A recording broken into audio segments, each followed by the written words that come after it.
Tabrak-tabrak masuk, rapper kampung tabrak masuk. Meski jauh jarak pandang, coba sedikit mengamuk. Kuciptakan lirik dan beat, secepat kilat tapi tak sempit. Berdiri tegar walaupun sulit, tak mampu bersaing. Sebentar deh, kamu pernah nggak menghadapi sebuah peristiwa di mana orang yang irit duitnya makin dikit? Tapi anehnya, orang yang agak foya-foya duitnya malah makin banyak. Ini aneh mas, jangan-jangan dia pakai sihir lagi. Bukan, dia bukan pakai sihir kabar baiknya. Yang bener, dia tahu satu ilmu emas ini. Yuk kita bahas. Selamat datang hari yang indah. Terima kasih.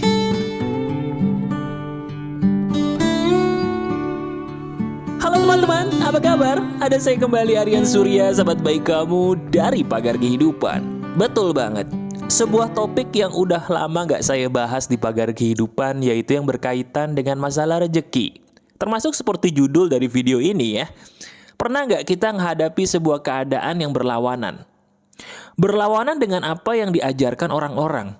Kan gini ya, orang-orang ngajarin kalau kita mau kaya harus jadi orang irit, ya nggak? Kalau kita mau jadi orang kaya harus jadi orang yang hemat, nggak boleh boros. Tapi kok jujur aja nih, kita pasti pernah, seperti saya juga menghadapi, ngelihat orang-orang yang irit, bahkan diri kita sendiri, duitnya malah makin dikit. Tapi di saat kita lagi agak foya-foya, duit kita malah makin banyak. Nah itu kenapa tuh mas? Kok aneh tapi nyata?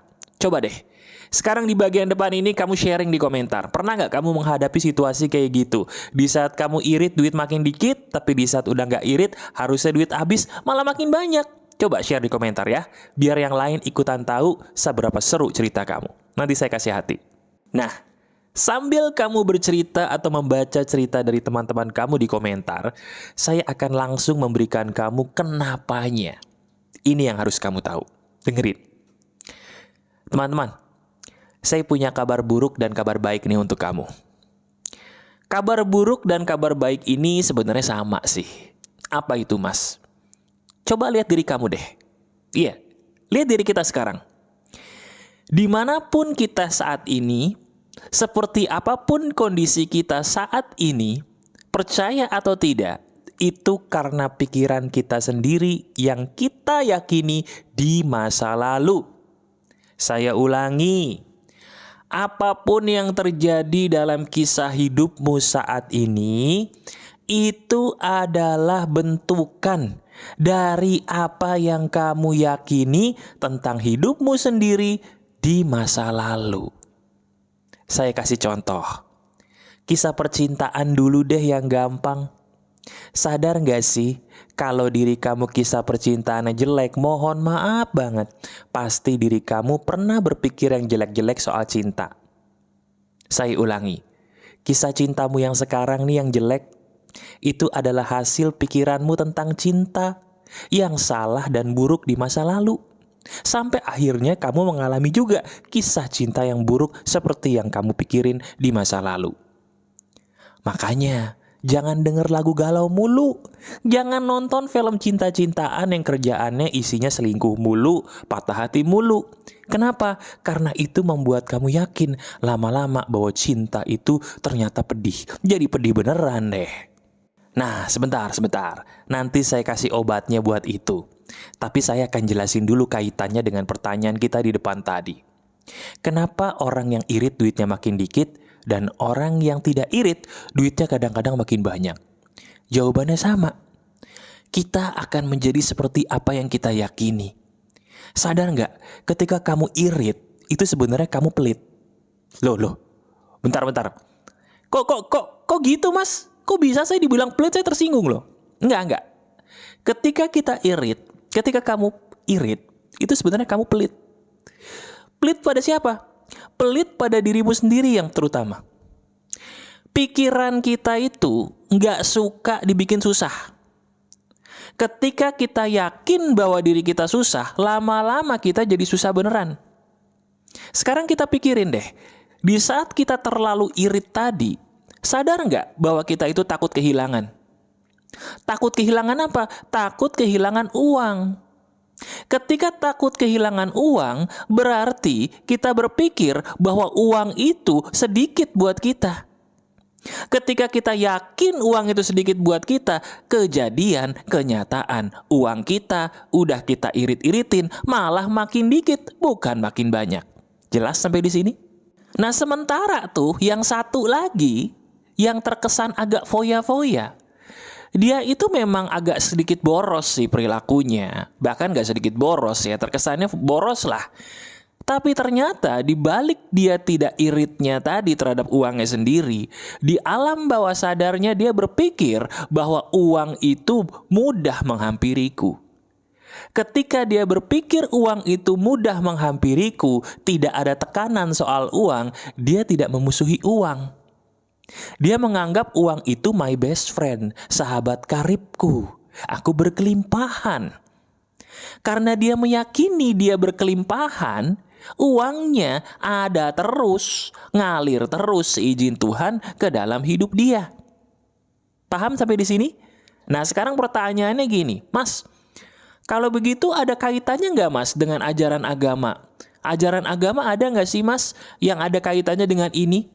Jawabannya ada, pakai banget. Tahu nggak apa? Betul, bersedekah. Kamu sadar nggak sih kenapa sedekah itu bikin orang rezekinya makin lancar? Gini jawabannya. Ketika kita bersedekah, kita tuh berbagi terus kan? Mau ada duit nggak ada duit, kita berbagi terus. Itu bagus loh. Kenapa? Karena secara psikologi, alam bawah sadar kamu ketika berbagi akan berkata bahwa aku memiliki uang lebih dari ini. Saya ulangi, ketika kita bersedekah berbagi, alam bawah sadar kita akan berkata, aku memiliki lebih dari ini. Ketika alam bawah sadarmu berkata, aku memiliki lebih dari ini, itulah yang akan menjadi kenyataan seizin Tuhan dalam hidup kamu. Jadi memang dasarnya biang keroknya alam bawah sadar kita ini. Dan Tuhan itu yang menciptakan kita begitu sempurna, sudah ngasih formula. Makanya kenapa kita di bersedekah atau berbagi, kita itu punya mindset, pola pikir yang sehat dan berkelimpahan. Baik nggak tuh Tuhan? Baik banget. Kitanya aja yang suka bawel, bandel, banyak nanya. Betul apa betul? Nah, jelas kan? Sekarang kita praktekin dalam pikiran kita dulu deh. Sekarang bayangin ya. Ketika kamu berbagi, berapapun jumlah uang yang kamu punya, kamu bagi deh 50% kepada orang. Ada nggak perasaan takut? Jujur, saya ulangi pertanyaan saya. Berapapun uang yang kamu punya di dompet loh, bukan di rekening ya, di dompet. Kamu bagi 50% untuk kamu bagikan ke orang-orang yang membutuhkan. Ketika mau berbagi nih, jujur, ada nggak perasaan takut dalam diri kamu? Kalau jujur, ada Mas. Walaupun sedikit, kadang-kadang banyak tuh rasa takutnya. Takut apa? Takut duitnya nggak balik, betul nggak? Nah, kenapa sih kalau di dalam ajaran agama contohnya, ketika kita berbagi, kita tuh nggak usah merasa takut, nggak boleh merasa takut. Kenapa? Betul, karena ketika kita melawan rasa takut kehilangan uang tadi dan kita tetap berbagi atau bersedekah, alam bawah sadar kita itu kita paksa untuk jadi alam bawah sadarnya orang-orang kaya. Yaitu apa? Duitku lebih dari ini. Aku tuh kaya. Tuhanku tuh maha pemberi rejeki. Aku tidak perlu takut kekurangan karena uangku tidak habis-habis di mata Tuhan. Nah, ya enggak? Ketika orang itu rutin berbagi, mindset dia, alam bawah sadar dia tuh udah seperti itu. Aku punya lebih dari ini, aku punya lebih dari ini. Itulah sebabnya kenapa ya ketika orang bersedekah itu rezekinya makin lancar. Jawabannya itu karena ketika diri kita berbagi, kita merasa bahwa diri kita punya uang lebih daripada ini. Sehingga karena perkataanmu adalah doamu sendiri, itu pun pelan tapi pasti jadi kenyataan. Jelas sampai di sini penjelasan ilmiahnya? Jelas ya? Kalau jelas, klik dong jempol ke atasnya. Terima kasih. Nah sekarang, di bagian yang agak-agak belakang ini, saya punya beberapa cara praktek yang menarik yang bisa kamu uji untuk materi ini. Mulai saat ini, kamu janji. Janji apa Mas? Untuk tidak pelit-pelit lagi sama uang kamu. Dengerin saya baik-baik. Untuk menjadi kaya, itu gak boleh pelit, gak boleh terlalu irit. Yang harusnya kamu lakukan kalau mau jadi orang kaya, dengerin baik-baik, pakailah uangmu sebisa mungkin bukan untuk disimpan, tapi untuk nolongin makhluk-makhluk Tuhan. Misalnya gini deh, gak harus orang ya. Kamu tahu nih di sekitar kamu banyak kucing liar. Nah, suatu saat kamu ke supermarket tuh, ya kan? Entah Indomaret, entah Alfamart gitu kan. Kamu masuklah. Masuk beli apa? Makanan kucing. Nah, dari situ kamu sudah bersedekah tuh sama kucing. Setiap ada kucing kamu kasih. Enak gak rasanya? Enak. Selamat ya. Di saat kamu merasa bahagia dan berbagi kepada sesama, di saat itulah rezeki akan datang ke dalam hidup kamu seizin Tuhan lebih banyak lagi nanti. Percaya sama saya. Ini benar. Lagi-lagi saya kasih contoh. Kalau selama ini diri kamu selalu melakukan manajemen keuangan yang bikin puyeng gitu kan. Dari A sampai Z udah dihitung pembukuannya tapi ya habis lagi. Bocor lagi. Sekarang udah deh ya. Cara itu sudah terbukti kayaknya kurang efektif buat kamu. Mau nggak pakai cara saya? Simple kok, sederhana banget. Dari 100% penghasilan kamu, 25% ya kamu wajib habiskan untuk menolong sesama makhluk Tuhan. Ingat, saya tidak berbicara hanya manusia di sini, hewan juga, tumbuhan juga, termasuk manusia. Caranya bagaimana? Kamu belikan makanan atau barang yang paling kamu suka. Saya ulangi, misalnya kamu suka nasi Padang. Saya suka banget mas nasi Padang. Atau kalau kamu kayak saya suka banget nasi rames. Saya suka banget nasi rames ya, enak banget. Beliin nasi Padang atau nasi rames, pokoknya makanan kesukaan kamu. Kamu kasih makanan itu ke orang-orang di jalan. Jadi yang kamu kasih bukan makanan yang seadanya, tapi benar-benar makanan yang kamu suka. Semakin kita berbagi sesuatu hal yang paling kita sukai dalam hidup, itu efeknya dahsyat banget buat alam bawah sadar kita. Kenapa? Nah, saya kasih tahu.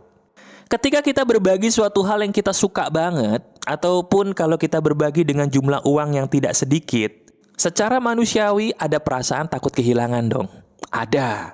Nah, perasaan takut kehilangan ini ketika kita lawan, tahu nggak? Itu menjadikan sebuah kalimat yang paling indah di alam bawah sadar kita. Tahu kalimat apa? Gak sadar kan? Ini loh kalimatnya. Aku akan diberikan yang lebih baik daripada ini.